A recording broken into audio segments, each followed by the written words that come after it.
New York, a hell of a town. The Bronx is up, but the Battery's down. The people ride in a hole in the ground. New York, it's a hell of a town.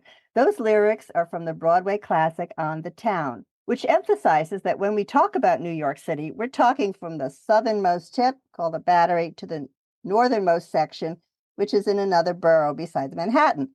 On this episode, we're featuring what's best and new and surprising, what to do, see, and eat in all 5 of New York City's boroughs: Manhattan, Brooklyn, Queens, the Bronx, and Staten Island. Our guest is a quintessential New Yorker who's lived in various boroughs for many years. Randall Lane is the editor of Forbes magazine and the company's chief content officer. He also happens to be my son.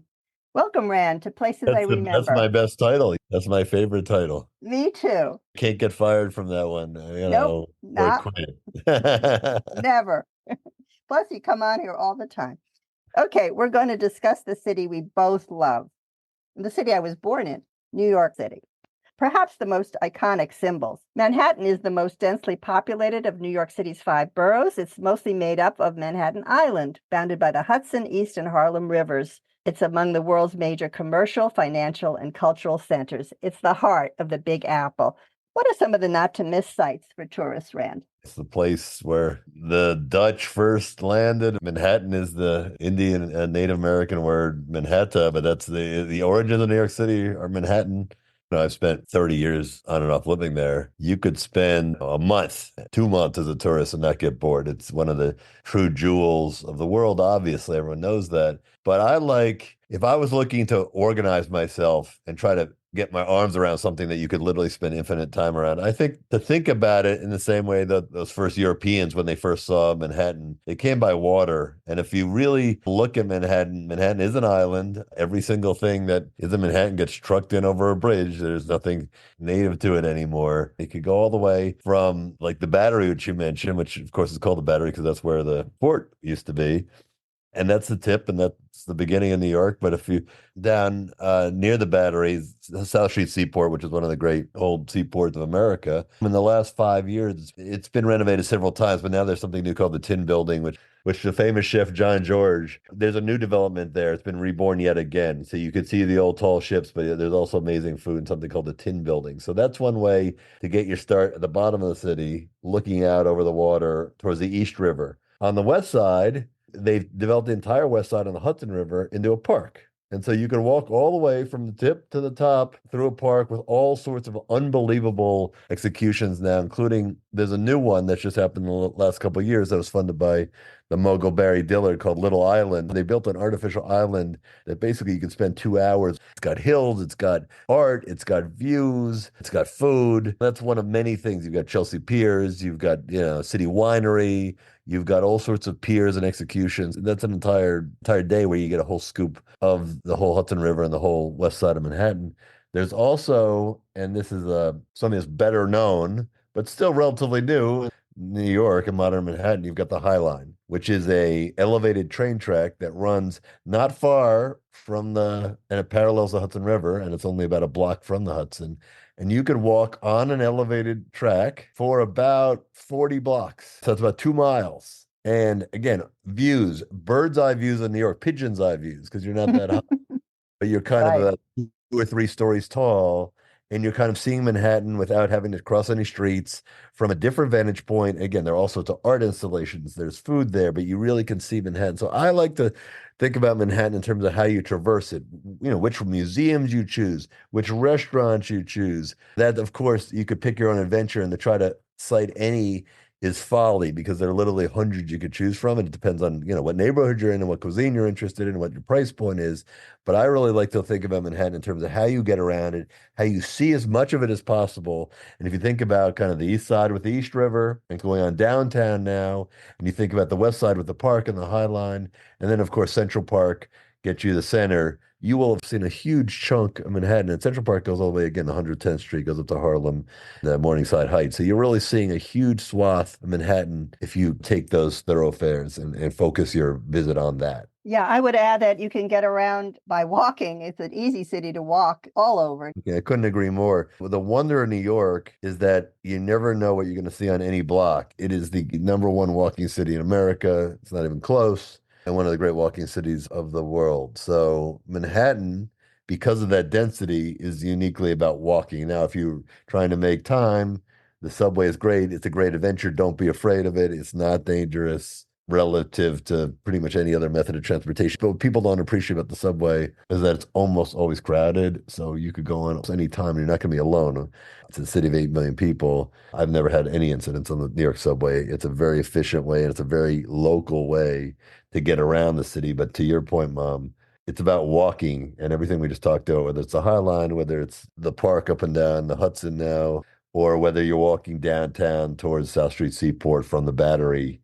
And you're seeing a lot of historic old New York sites there. You're seeing and you're experiencing. Okay, I think I would say if you only have a very short time, I might suggest a tour, a double-decker bus tour, because you would see the highlights, pass by the Empire State Building, the Chrysler Building, the Statue of Liberty. Also, the museums I have to mention, there are so many more than the Metropolitan. There are hundreds of museums, small ones, big ones. To go to one or two is a wonderful classic thing to do. And a Broadway show or off-Broadway show, of course. Walking around the village, any interesting little neighborhood is something. I want to say that you get wonderful deli food there. What's your favorite deli to get a corned beef sandwich or pastrami, Rand? Probably Katz's, which is the classic, the famous Harry Met Sally. Hmm. My favorite food is probably the Second Avenue Deli, which is located on Third Avenue. Of course. If you had to do one deli, you do Katz's. It's one of the great restaurant experiences in And how America. about bagels? Where if you want to just have a bagel? Oh, there's so many. There's so many. That's a bagel. That's a bagel's great. There's so many. Okay. That's what's great about New York. It's not like, okay, I'm going to the city and here are the three I must. There are literally 300 in Manhattan you could choose from. That's what's fun. And you don't have to spend a lot of money. And I think, Mom, you bringing up like a deli, and Katz's Deli is a very expensive deli, but it's still just a sandwich. It's not going to break the bank. A bagel's $2. Right. The pizza, of course. And there's street food. There's those hot dogs, those dirty water hot dogs. The dirty water hot dog. But, They pizza taste good. places, whether it's Chinatown or Koreatown or 18 other different Area. Little India, Yeah, both Little India. there are two of them in Manhattan. So you can eat amazingly. You don't have to go to the big expense account restaurants, and you can still have Right. a culinary experience you can't get pretty much anywhere else in America. A lot to do and a lot to see, but whatever time you have, try to get the feel of it. And I think your idea of a double-decker bus is smart. right, You've never just been to there get it. because then you could check the boxes and then you could start acting more like a local as opposed to kind of going point to point. I mean, a lot of these things are iconic. And so, yeah, you want to see them. But on the flip side, to truly experience it is to just kind of be one with it. It's not like some other cities, which are great, but, there are 5 things you got to see. And otherwise, it's not that different than a lot of other cities.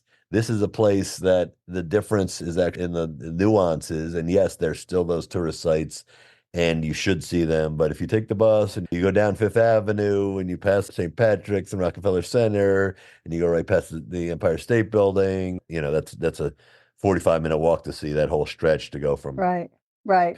Park South and the Plaza Hotel to the Empire State Building. It's about 25 blocks. If you were going to go up and get a view with the Empire State Building in it, where would you go? Just one place. There's a new place called One Vanderbilt, and this has become a new thing in New York where it's almost as tall as the Empire State Building, and they built the entire top floor. It's not cheap. It's like $40-50 to go in. But you get unbelievable views, and they've designed the entire roof. It's only about 5 years old. The top floors to be kind of an Instagram worthy. There's even one part where you go up on a glass ledge and you can look down like 90 stories, nothing between you and 90 stories. The other thing that's become very popular also in the last 5 years, Hudson Yards, which is a brand new development. I'm not sure it would be my first stop. It's kind of cool new development on the west side in the 30s. It's on the High Line, so you will wind up there at the end if you take the High Line. But there's something called the Edge, the Edge at Hudson Yards. It's also kind of made for an Instagram era, but it's a outdoor platform that's about 100 stories high. There's a restaurant on top too that's quite beautiful. The food's not that good, but it's beautiful. But you can actually walk out, and especially at sunset, you're like an airplane and you're sitting there, and they also feature a glass cutout where you can stand on glass and look down, and Scary. 100,000 feet. We've come a long way from just viewing platforms. Yeah, not for me, perhaps. Get One the Vanderbilt overview. has one room that's full of mirrors. So you see Yeah. a hall of mirrors at 1,000 feet above sea level. Cool. Let's move over to the borough of Brooklyn, where you've also lived. It's located on the westernmost edge of Long Island, and the first settlement in the area was by Dutch farmers in 1636. The area is very trendy and definitely worth discovering for tourists. What are some of the attractions there that you would say not to miss? Brooklyn's become as popular, especially for younger adults, as Manhattan. In terms of where people live now, the prices are about the same as Manhattan. In terms of the restaurant, the food scene, it rivals a lot of the best restaurants in New York or now in Brooklyn. If you're going for the first time and it's neighborhood by neighborhood, now unlike Manhattan, you can walk each neighborhood, but the neighborhoods are further apart. It's got one of the great parks in America, Prospect Park. It's Designed by Frederick Law Olmsted, who designed Central Park. there you And go. many And people say it's more beautiful. it's gorgeous. In Prospect Park, there's also the Brooklyn Botanical Garden, also gorgeous. There's a Brooklyn Museum, which is next to the Botanical Garden, which is free on one Friday a month, but also a terrific museum. Known for Egyptology, one of the greatest ones in the Yeah, world. in Brooklyn, go figure. If you want to be cool, you want to be, the hipster capital of the world is Williamsburg, Brooklyn, which is by subway about 5 minutes from Manhattan on the L train. It's one stop. Get the Manhattan skyline from Brooklyn. It's ridiculously cool. If so cool, actually, it's almost uncool to be honest. But Right. Wow. it's become one of the most desirable neighborhoods in America. Well, I think each of the neighborhoods in Brooklyn has a very specific feel to it. Brooklyn Heights is Yeah, Brooklyn panoramic Heights is views, lovely beautiful and perfect promenade. views and the Yeah. promenade. See the whole skyline, Brownstones and Park Slope. Brownstone, and the Park Slope and Cobble Hill, which are very close to each other. You could walk through that area of Brooklyn and see that stoop culture. The Park Slope's near the park. Obviously, that's where it gets its name, near Then Prospect you have Park. Dumbo down under the Manhattan Bridge overpass, which has emerged as one of the city's best known art districts and Instagrammable because you see all kinds Correct. of views there. Yeah. There's that one block that's cobblestone streets with the view of the Brooklyn Bridge. That's probably the most Instagrammed and photographed spot in New York now. It's in We have Brooklyn. to mention the Brooklyn Bridge. You can walk over it, and it's a magnificent view of both Manhattan and Brooklyn. And at the time when it was built in the late 1800s, it was the highest point in Manhattan. And so it has this Also wonderful the history longest, to it. many years, the longest suspension bridge in the Yep. world. And there's a Beautiful bridge. book called The Great Bridge that you can get the history of that. But it's a architectural marvel. Absolutely, you can walk across it. You could take a city bike and bike across it. But it's a great way if you are Manhattan based, as most people listening to this probably will be. You could also then walk from Dumbo towards Brooklyn Heights. We have to mention one of my favorites from my childhood, Coney Island. Tell us about that. It's on the ocean. People don't think of beaches in Brooklyn and beaches in New York City, but every borough has a beach actually in New York. But the Coney Island area is famous for its boardwalk and its amusement rides, including the famous Wonder Wheel from 1920 and the Cyclone roller coaster from the 20s. What do you think of Coney Island Cyclone's today? the best. It's almost 100 years old. I love Coney Island, and your granddaughters love Coney Island. It hasn't changed that much. And so, if you want that kind of 1930s, 1920, it still has that kind of carny wooden feel. It's quite a great experience on a nice day. Does it still have the place where you go in and it air your skirt and it goes up? Fun. That one I have not seen. I do not I think don't know. I got sued out of existence. The Cyclone roller coaster for roller coaster buffs is a 1927 wooden roller coaster, and it's quite amazing because it's a hell of a ride. You can only imagine what it was like 100 years ago when you didn't have all these modern thrill rides. It's still thrilling, but what's great about it is it goes up and it just drops. You're not like on a string. Its gravity takes you all the way under. Ooh. It's a out of control car. Kind of Oh, a New York kind of it's so ride. fun. It's so fun. Okay, well, I think that's a wonderful You thing can for eat, and families. you can eat at, if it's a nice summer day, you can walk on the beach, on the boardwalk. There's a minor league baseball stadium there. It has a view of the ocean. You're right near the original Nathan's Hot Dogs, where they have the annual hot dog eating contest on July 4th, and you get a hot dog. There's a great pizza restaurant there called Tutono's. It's a little bit off the beaten path, like a 5 minute walk. Walking on the boardwalk, riding the Cyclone, playing games of chance, and losing your money trying to win stuffed animals. There's a whole little mini amusement park there. If you have kids, it's not just amusement parks, it's a piece of history. It's got this raw feel. And if you keep walking, if you're adventurous, you can go up to Brighton Beach, which is about a 10-minute walk up the boardwalk. And that's the big Russian neighborhood of New York. And you can get borscht and see all the signs in Russian and pro Ukraine. This is the crowd that got out of Russia because Right. they're, of quite an interesting neighborhood. Well, that's pretty fun. I love hearing about it. Every Friday night they have fireworks in the summer too. That's a nice day where you go. Maybe if there's a baseball game, you take a couple innings. It's minor league ball, so you don't take it so seriously. And so my daughter Sabrina, who's been on the show, your granddaughter, she had some friends who'd never been to New York before last summer, and I actually took them to Coney Island on a Friday night for that exact regimen. I took them to a baseball game, which they'd never seen before. And again, you don't have to save $5 or $10 to get in. You see a couple innings, the oceans in the background. Got everything. It's just great. And then you go have a hot dog at Nathan's. You walk on the boardwalk, you see the fireworks, you ride the cyclone. So the New York Aquarium is there.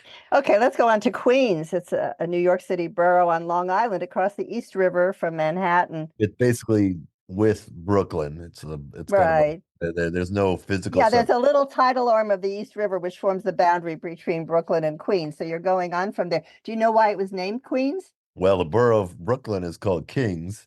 Okay, So well that's one way. It so was named. they're twins. So Uh-huh. I always assumed there was these are from British royal times. Yes, yes. It was named in honor of Queen Catherine of Braganza, wife of King Charles II, when the British colony in New York was established. Now, if Queens were to secede from the rest of New York, it would be the fourth largest city in the United States with over 2 million residents. It's just a little bit less than all of Chicago. So it's a big, big area. It has 91 distinct neighborhoods. Brooklyn's probably fifth. Brooklyn's right Yeah, behind. It's a yeah, we're big, talking big.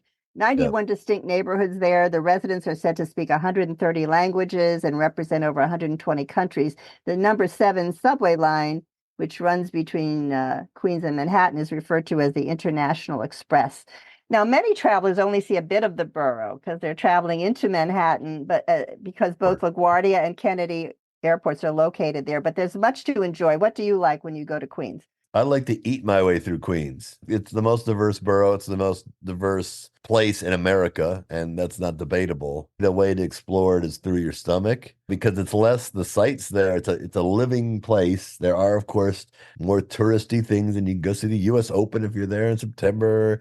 Would I go to Queens for the Queens Museum? Only Well, if I'd you're go to see the panorama that's. I agree. There are things to do, but realistically, if you're going to Queens, you should be eating. You should be looking at it through a culinary lens. You should be looking neighborhood by neighborhood. I mean, if you're in Flushing, you should be eating Chinese food. You might as well be in Hong Kong. You're in Flushing, it feels like that. If you're in Jackson Heights, you get as good or better Indian food as you can find in India. If you're in Astoria, some of the best Greek food in the world. If you're in Woodside, some of the best Thai food.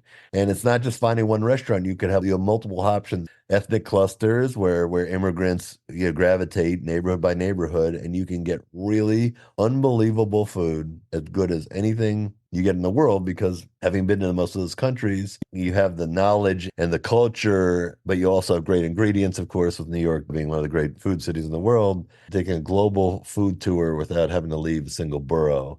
And Queens has that anywhere in I America. agree. I agree. Two things I like very much. You can tour the Kaufman Astoria studios. There's Silver Cup Studios in Kaufman Astoria, and the Kaufman Astoria has been going on since 1920. Over 100 films were produced there during the 1920s, and many TV shows like Sesame Street are still produced there. That's lots of fun to go visit.